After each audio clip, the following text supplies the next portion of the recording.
So, if emotions are signals, then attention is what decides which signals get amplified.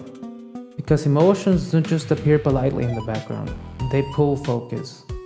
Fear pulls your attention towards danger. Desire pulls your attention towards reward. Anger pulls your attention towards a threat.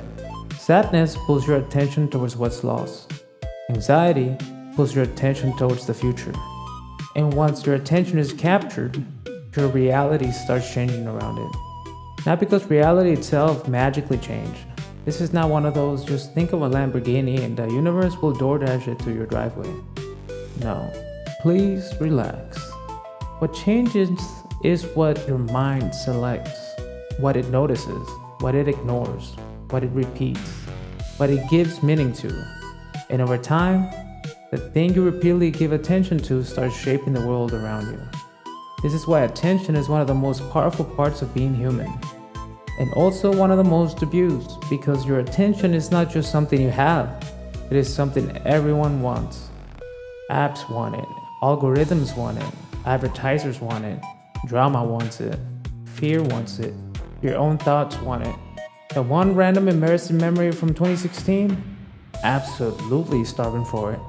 Very needy, very committed, and this matters because attention tells the brain, this is important. Whatever you keep looking at, whatever you keep thinking about, whatever you keep emotionally returning to, your brain starts treating it as significant. And if your brain treats something as significant long enough, it starts organizing your experience around it.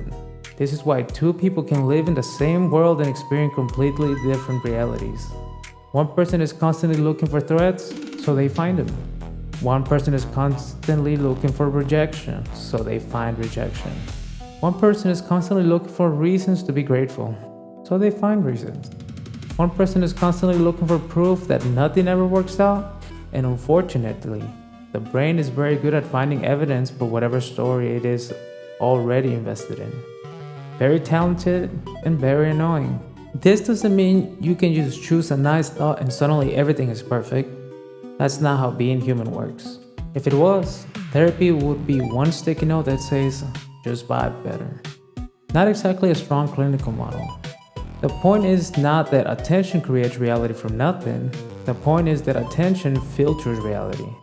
It decides which parts of reality become loud and which parts of reality fade into the background. Think of attention like a spotlight. The whole stage exists, but whatever the spotlight hits becomes the show. If your attention is already in danger, danger becomes a show. If your attention is already on what you lack, lack becomes a show. If your attention is always on what people might think of you, judgment becomes a show. If your attention is always on everything that could go wrong, congratulations. You now live inside a very expensive anxiety simulator. The brain is not showing you everything. It can't. There is too much information, too many sounds, sensations, thoughts, possibilities. So your mind has to select, it has to filter, it has to decide what matters right now. And whatever gets selected becomes your experience of the moment. This is why attention is connected to perception, and perception is connected to emotion, and emotion is connected to behavior.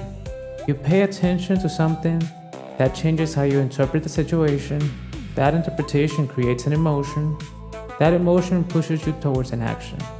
Then that action creates consequences. Then your brain learns from those consequences. Then it updates the prediction model, which means attention is not some tiny little side feature. Attention is one of the ways that the whole system gets trained. This is why what you consume matters. What you watch matters, what you listen to matters, who you spend time with matters, what you really think about matters. Not because one thought ruins your life. Relax. The brain is dramatic, but not that dramatic. It matters because repetition teaches the system what to prioritize. If you spend enough time feeding your attention chaos, chaos starts feeling normal. If you spend enough time feeding your attention outrage, outrage starts feeling normal. If you spend enough time feeding your attention to comparison, not enough starts feeling normal. And then you start wondering why you feel weird all the time. Meanwhile, your nervous system is sitting there like, my brother in consciousness, look at your diet. Mental diet is still diet. Very rude information, nobody likes that one. Because it means your attention is not harmless, it is training you. Every day, quietly, in the background. And modern life is extremely good at stealing it. Your phone is basically a tiny portal full of people, ads, opinions, disasters, jokes, bodies, arguments, trends, tragedies, and strangers performing happenings for a camera. A very peaceful object, great for the nervous system. And the problem is not that phones exist.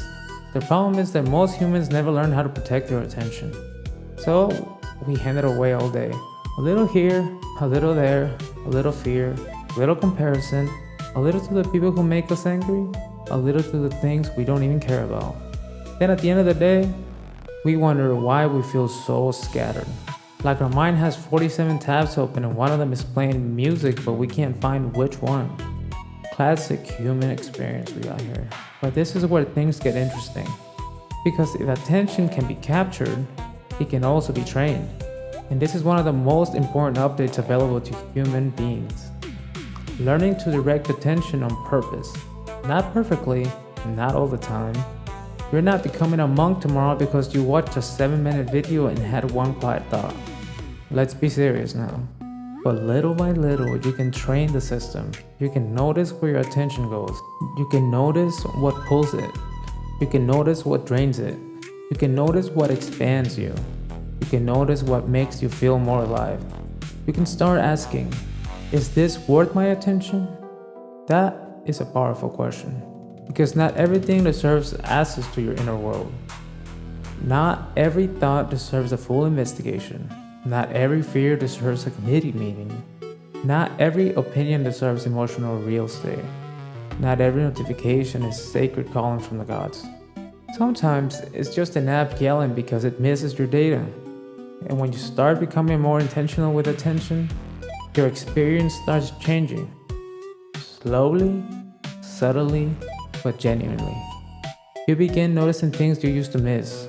You notice when your mind is spiraling, when your body is tense, when you're seeking distraction, when you're avoiding something, when you're feeding a story that makes you suffer.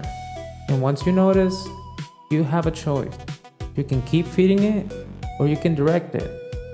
That redirection is not always easy, especially when the emotion is strong. Fear grabs attention hard, anger grabs attention hard, desire grabs attention hard, shame grabs attention like it pays rent. But with practice, you can create space. That space we talked about in the emotions episode.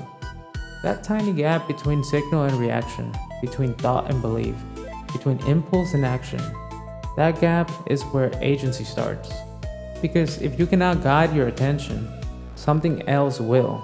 Your fear, habits, trauma, environment, your phone, other people's opinions. The algorithm is one of the most powerful things. Pick your overlord, please. The modern world is full of things ready to think for you, but attention is how you begin taking your system back. Not by controlling every thought. That's impossible. And also extremely exhausting. But by learning where to place your awareness, by learning what deserves focus, what needs to be released, what kind of reality you're practicing every day. Because what you repeatedly attend to, you're strengthening. What you repeatedly ignore, you're weakening. What you repeatedly return to becomes familiar. And what becomes familiar, it starts to feel like home. So choose carefully. Your attention is not just a flashlight, it's a training tool. It's a steering wheel. It's one of the ways consciousness interacts with the mind. Which brings us to the next question. If attention shapes your experience, then who is the one that can notice where attention is going? Who can redirect it? Who can observe the thought without becoming the thought? Who can feel the emotion without being swallowed by it? Who can watch the system running and decide what happens next? That brings us back to the strangest update of all.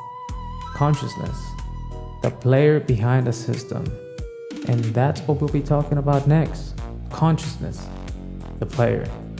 See you on the next one.